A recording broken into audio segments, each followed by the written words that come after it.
Hello students, welcome to our channel Maa coaching classes, the learning platform of yours. Students, आज हम आपके लिए बहुत ही खास वीडियो लेकर आए हैं जो कि आपको काफ़ी हेल्प करेगा। ये हमारा पिछली वीडियो से मिलता जुलता वीडियो है, बट उसका ये अगला पार्ट है। सो वीडियो पर चलने से पहले हम आपसे कहना चाहेंगे कि अगर आपने हमारे चैनल को अभी तक सब्सक्राइब नहीं किया है तो प्लीज़ इसे सब्सक्राइब करें और बेल आइकन को प्रेस करना बिल्कुल ना भूलें, जिससे हमारी आने वाली हर वीडियो की नोटिफिकेशन आपको मिलती रहे। सो चलिए देर न करते हो, बढ़ते हैं वीडियो की तरफ।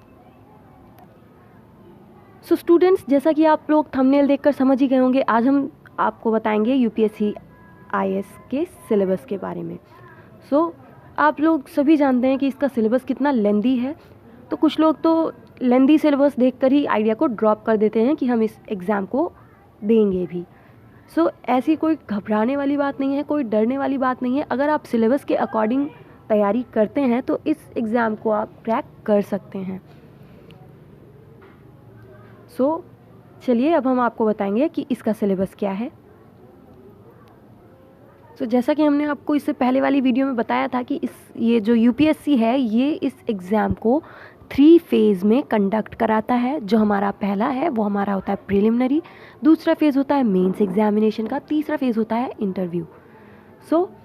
जो पहला राउंड होता है हमारा प्रिलिमिनरीज़ का, उसके बारे में हम बात करेंगे। तो उसमें 2 पेपर होते हैं, एक ही दिन में 2 पेपर होते हैं और दोनों ही पेपर 200 मार्क्स के होते हैं। बट इसमें सिर्फ जीएस पेपर 1 के ही मार्क्स काउंट होते हैं मेरिट के लिए, और जो जीएस पेपर 2 होता है इसमें सिर्फ 33% मार्क्स ही आपको लाने होते हैं, यानी कि सिर्फ आपको उस पेपर को क्वालिफाई करना होता है। बात करते हैं मेंस एग्जामिनेशन की। तो जो मेंस एग्जामिनेशन है उसमें रिटन एग्जामिनेशन होती है। इसमें भी आपको 2 क्वालिफाइंग पेपर देने होते हैं, जिसमें हमारा एक होता है पेपर ए, दूसरा होता है पेपर बी। तो जो पेपर ए होता है वो हमारा होता है किसी भी इंडियन रीजनल लैंग्वेज पर बेस्ड होता है, और जो दूसरा पेपर होता है वो हमारा इंग्लिश का होता है। ये दोनों ही, इसमें हमें 33% मार्क्स लाने होते हैं जो सिर्फ क्वालिफाइंग नेचर के होते हैं। उसके मार्क्स मेरिट में नहीं जुड़ते हैं। जो बचे खुचे 7 पेपर्स हैं उनके मार्क्स हमारे पीटी राउंड में जुड़ के उनसे हमारी मेरिट बनती है। तो चलिए बढ़ते हैं, हम आगे वीडियो बढ़ाएंगे। चलिए बढ़ते हैं। तो हमने आपको जैसा कि बताया कि जो हमारी पेपर ए है वो हमारा रीजनल लैंग्वेज पर बेस्ड होता है, वो हमारा 300 मार्क्स का होता है। और जो पेपर बी है यानी कि इंग्लिश, ये भी हमारा होता है 300 मार्क्स का, और ये दोनों ही क्वालिफाइंग नेचर के होते हैं, जिसमें हमें 33% मार्क्स लाने होते हैं। और इसके जो मार्क्स हैं वो हमारे मेरिट में नहीं जुड़ते हैं।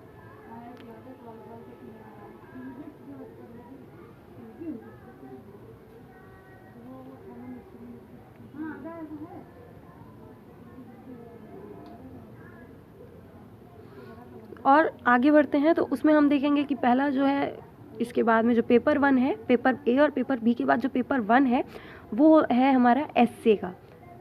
तो ये जो एस्से का पेपर है इसमें ये 250 मार्क्स का होता है। तो इसमें हमें 2 एस्से लिखने होते हैं, 2 सेक्शंस में से एक दोनों में से ही एस्से लिखना होता है, जिसमें दोनों ही 125 मार्क्स के होते हैं। ये तो हो गई एस्से की बात। अब बात करेंगे पेपर 2 की। तो पेपर 2 में जो होता है वो हमारा होता है जीएस पेपर 1। जीएस पेपर 1 में हमारा कवर हो जाता है Indian heritage, culture, history and geography of the world and society. ये सभी चीज़ें हमारी कवर हो जाती हैं जीएस पेपर 1 में, यानी जीएस पेपर 1। और उसके बाद ही बात करेंगे पेपर 3 की, जिसे हम कहते हैं जीएस पेपर 2। पेपर 3 यानी जीएस पेपर 2 में हमारे जो कवर हो जाता है पोर्शन, वो हमारा कवर होता है governance, constitution, polity, social justice, international relations. इतना हमारा कवर हो जाता है जीएस पेपर 2 में, यानी कि पेपर 3। ये भी हमारा 250 मार्क्स का होता है, यानी कि पेपर ए और पेपर बी के बाद जितने भी बचे कुछ 7 एग्ज़ाम्स हैं वो सभी हमारे 250 मार्क्स के होते हैं। अब हम बात करेंगे हमारे पेपर 4 के बारे में। तो पेपर 4 में जो होता है वो कहलाता है जीएस पेपर 3। तो जीएस पेपर 3 में आ जाएगा technology, economic development, biodiversity, environment, security, and disaster management, ये हमारे कवर हो जाते हैं GS पेपर 3 में। फिर हम बात करेंगे पेपर 5 की। पेपर 5 में आ जाता है GS पेपर 4। तो GS पेपर 4 जो होता है ये होएगा, इसमें जो आता है वो कवर हो जाता है हमारा इथिक्स, इंटीग्रिटी एंड एप्टीट्यूड। ये 3 चीज़ें हमारी GS पेपर 4 में कवर हो जाती हैं। अब बात करेंगे हम पेपर 6 और पेपर 7 की, यानी कि जो GS पेपर 4 था ये तो हमारा पेपर 5 में हो जाता है।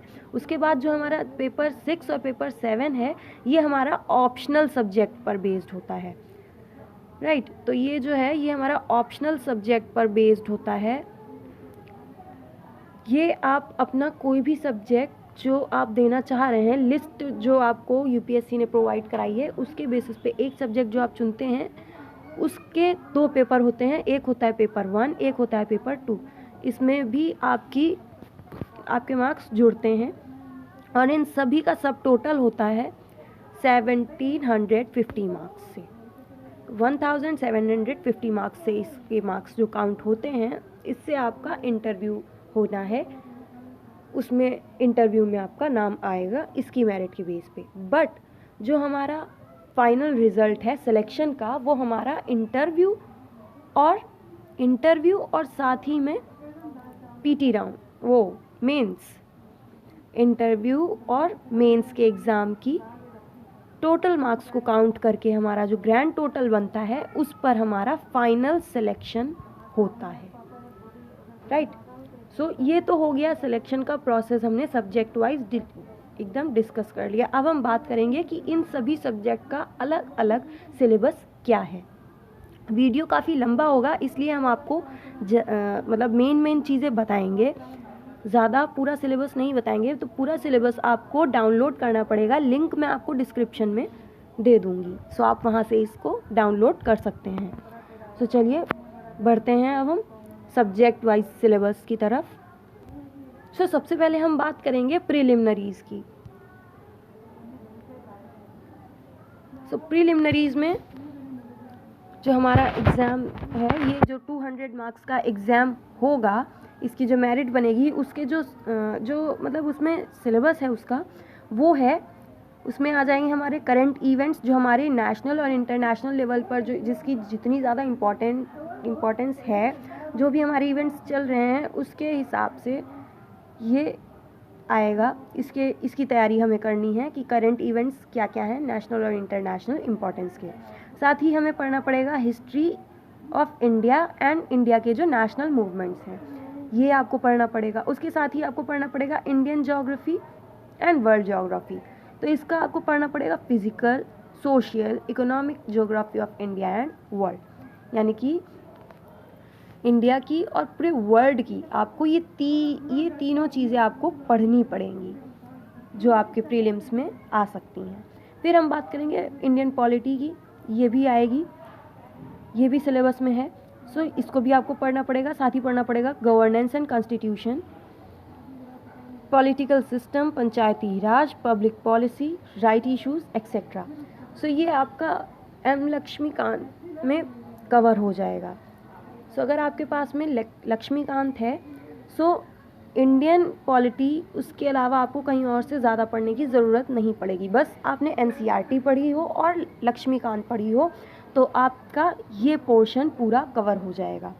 सो हम आपको बुक्स भी बताएंगे और स्टडी मटेरियल कहाँ से कैसे लेना है, या ऑनलाइन स्टडी मटेरियल आपको प्रोवाइड कराएंगे कि इन सब की तैयारी आपको कैसे करनी है और कहाँ से करनी है। चलिए बात करते हैं हम आगे सिलेबस की।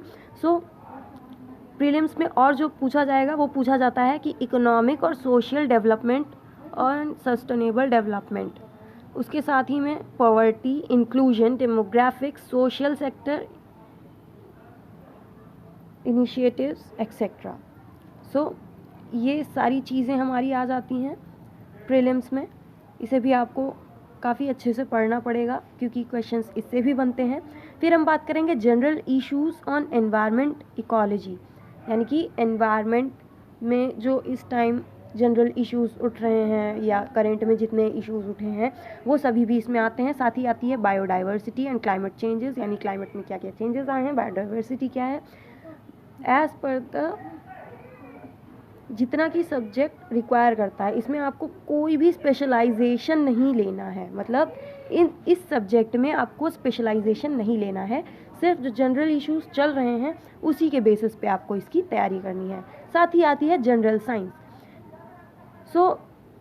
इसके लिए आपको द हिंदू या कोई भी न्यूज़पेपर जो कि जैसे कि द हिंदू हो गया या इंडियन एक्सप्रेस हो गया, ये काफ़ी अच्छा मटेरियल आपको जनरल साइंस पे प्रोवाइड कराएंगे, क्योंकि इसमें एक अलग से सेक्शन आता है साइंस एंड टेक का, वो आपकी जनरल साइंस को कवर कर लेगा।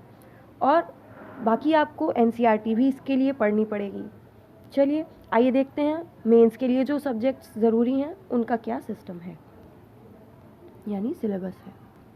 मेंस पर जाने से पहले सबसे पहले हम डिस्कस करेंगे उसे, मतलब प्रीलिम्स में जो जीएस पेपर 1 है उसको डिस्कस करने के बाद हम डिस्कस करेंगे कि जो पेपर 2 है यानी कि सीसैट का जो पेपर है उसमें क्या क्या कवर होगा, उसमें क्या क्या आएगा। तो इसमें हमारा आएगा comprehension, interpersonal skills including communication skills, logical reasoning and analytical abilities, decision making and problem solving, general mental ability, basic numeracy, numbers and their relations, orders of magnitude etcetera, जो कि सिर्फ आएगी क्लास 10th तक, यानी कि class 10th के ऊपर की मैथ्स इसमें नहीं आती है। और आएगा data interpretation, charts, graphs, tables, data sufficiency etcetera, ये भी सिर्फ आएगी क्लास 10th तक।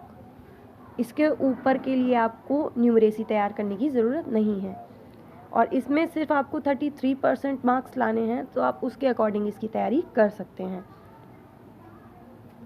फिर हम बात करेंगे मेंस एग्ज़ाम की। तो मेंस एग्ज़ाम में जो पेपर 2 से 5 तक हैं, तो जैसा कि हमने बताया था कि जो मेंस एग्ज़ाम हैं इसमें हमारे 2 पेपर होते हैं, जिनमें से एक हमारा इंडियन लैंग्वेज पे बेस्ड होता है, एक हमारा इंग्लिश पर बेस्ड होता है। तो इंग्लिश का जो पेपर है उसमें हमारा आएगा comprehension, precis writing, usages and vocabulary, short essays. तो इतना तो हमारा हो गया, ये हमारा इंग्लिश का हो गया, ये हमारा इंग्लिश में आएगा। तो इसमें 33% आपको कैसे लाने हैं वो आप अपने हिसाब से देख सकते हैं। फिर हमारा आएगा इंडियन लैंग्वेज यानी कि रीजनल लैंग्वेज। तो इसमें भी हमारा सेम होगा, कॉम्प्रिहेंशन होगा, प्रेसी राइटिंग होगी, uses of vocabulary, short essays, translation from English to Indian language and vice versa. यानी कि मान लीजिए रीजनल लैंग्वेज में आ गया, उसकी इंग्लिश में आपको ट्रांसलेट करके लिखना है, या इंग्लिश में आ गया उसको रीजनल लैंग्वेज में ट्रांसलेट करके लिखना है। तो ये तो हो गया हमारा पेपर ए और पेपर बी का सिलेबस। अब हम बात करेंगे बाकी बचे हुए पेपर। पेपर ए और पेपर बी के बाद में जो हमारा नेक्स्ट होगा वो हमारा होता है पेपर 1। तो पेपर 1 में हमारा होता है एस्से। इसके बारे में हमने आपको बताया था कि ये 125 मार्क्स और 125 मार्क्स के इसमें आपको 2 एस्से लिखने होंगे। ये आपके करंट इवेंट से ही लिए जाएंगे, जो करंट इवेंट्स चल रहे हैं उसी पे अक्सर करके इसमें एसेस पूछे जाते हैं। तो आपको उसके लिए आपको डेली न्यूज़पेपर्स पढ़ना रहना है, रीडिंग अपनी बढ़ानी है, वोकैबुलरीज अच्छी रखनी है, ताकि आप इस पेपर को आसानी से दे सकें। तो ये दोनों ही ऐसे 125 मार्क्स के होंगे। तो टोटल जो पेपर होगा वो हमारा 250 मार्क्स का होता है। फिर हम बात करेंगे नेक्स्ट जो पेपर 2 है। इसमें हमने आपको बताया था कि Indian heritage and culture, history and geography of the world and society, ये तीनों चीज़ें आती हैं। तो चलिए इसका हम डिटेल में जान लेते हैं। ये देखिए, जैसा कि इसमें लिखा हुआ है Indian heritage and culture, history and geography of the world and society. तो इसमें आपका जो आ जाएगा वो इंडियन कल्चर पर बेस्ड होगा। तो इंडियन कल्चर ये जो कवर करेगा, ये कवर करेगा art forms, literature, architecture and ancient and modern times. मतलब इतनी सारी चीज़ें जो एंशिएंट और मॉडर्न टाइम्स से लेकर, मतलब एंशिएंट से लेकर मॉडर्न टाइम्स तक रहेगी। बाकी बात करेंगे मॉडर्न इंडियन हिस्ट्री, तो ये भी आपकी 18th सेंचुरी से प्रेजेंट तक जितनी चली आ रही है उसमें present significance, events, personalities and issues क्या क्या रहे हैं। साथ ही आएगा फ्रीडम स्ट्रगल्स, उसके बाद में पोस्ट फ्रीडम स्ट्रगल्स में जो आएगा वो वेरियस स्टेजेस, इंपॉर्टेंट कंट्रीब्यूटर्स, मतलब किसने किसने इसमें पार्ट लिया, उनके different parts of the country, मतलब different parts of the countries से वो। उसके बाद में आएगा पोस्ट इंडिपेंडेंस, जो पढ़ना पड़ेगा वो होगा post independence consolidation and recognition within the country. साथ ही आएगा history of the world will include events from 18th century, मतलब 18th सेंचुरी से सारे, मतलब जो हिस्ट्री, वर्ल्ड हिस्ट्री है वो हमारी जो इसमें आएगी वो आएगी 18th सेंचुरी के बाद की हमें पढ़नी पड़ेगी, जैसे कि industrial revolution, world wars, redrawals of nation boundaries, colonization, decolonization, political philosophies like communism, capitalism and socialism, उसके फॉर्म्स और इफेक्ट्स क्या क्या रहे हैं सोसाइटी पे वो भी इसमें आपको प्रिपेयर करना पड़ेगा। साथ ही आपको प्रिपेयर करने पड़ेगा कि silent features world physical geography के और डिस्ट्रीब्यूशन ऑफ की natural resources across the world, फिर वो एशिया, इंडिया, सारी चीज़ों का, और बाकी factors responsible for location of primary, secondary and territory sectors, industries in various parts of the world, important जो physical phenomena such as earthquake, tsunamis, volcanic. So geophysical phenomena जो है उसका भी आपको इसमें हिस्ट्री में आपको पढ़ना पड़ेगा, हिस्ट्री और जोग्राफी में। अब बात करेंगे हम पेपर 3 की। तो पेपर 3 में आपको हमने बताया था कि ये आएगा governance, constitution, polity and social justice and international relations. ये इसमें ये देखिए ये सभी चीज़ें हैं, इसके बेसिस पे आपको पढ़ना पड़ेगा। तो इसका मैं आपको PDF प्रोवाइड करा दूंगी, तो आप उसे वहाँ से डाउनलोड कर सकते हैं। बाकी मैं आपको जल्दी ही मैं कुछ चीज़ें आपको बता दूंगी, जैसे कि इंडियन कॉन्स्टिट्यूशन आएगा, function and responsibilities of union and states आएंगी, इसको भी आपको पढ़ना पड़ेगा। उसमें challenges, issues pertaining federal structure, devolution of powers and finance up to local levels and challenges therein, separation of powers भी इसमें आपको पढ़ना पड़ेगा, comparison of Indian constitution schemes with that of other countries, parliament and state legislature, structure या organization and functioning of executive and judiciary, ministry and departments of the government, इसमें आपको पढ़ना पड़ेगा, pressure groups and formals पढ़ना पड़ेगा, informal associations and their roles in polity, silent features भी आपको पढ़ने पड़ेंगे, appointment to various constitution, post powers, functions and responsibilities of various constitutional bodies। ये सभी चीज़ें आपको पढ़नी पड़ेंगी। तो इसके लिए आपको इस सिलेबस को डाउनलोड करना पड़ेगा, क्योंकि इसकी तैयारी करने से पहले आपके पास सिलेबस होना ज़रूरी है, क्योंकि इसका सिलेबस इतना वास्ट है कि एक बार में इसे एक्सप्लेन करना काफ़ी डिफ़िकल्ट है। चलिए, और जो बाकी हमारा पेपर 4 है उसमें आएगा technology, economic development, biodiversity, environment, security and disaster management. उसके बाद जो है वो हमारा पेपर 5 है, वो होगा GS पेपर 4, उसमें आएगा इथिक्स, इंटीग्रिटी एंड एप्टीट्यूड। तो इसमें आपको जो पढ़ना पड़ेगा ethics and human interference, aptitude and foundational values of civil services, emotional and intelligence concepts, contribute of moral thinkers, public civil service values and ethics, probability in governance, case study in the above issues। फिर हम बात करेंगे optional paper की। तो ये तो आपका अपना सेलेक्टिव होगा, तो उसका सिलेबस आप PDF में देख लीजिएगा। तो चलिए, आज के लिए बस हम इतना ही आपको बताएंगे, बाकी आपको हम जो PDF है वो प्रोवाइड करा देंगे। आज की वीडियो में बस इतना ही, मिलेंगे नेक्स्ट वीडियो में नए टॉपिक के साथ। तब तक के लिए bye bye, take care and thank you for watching.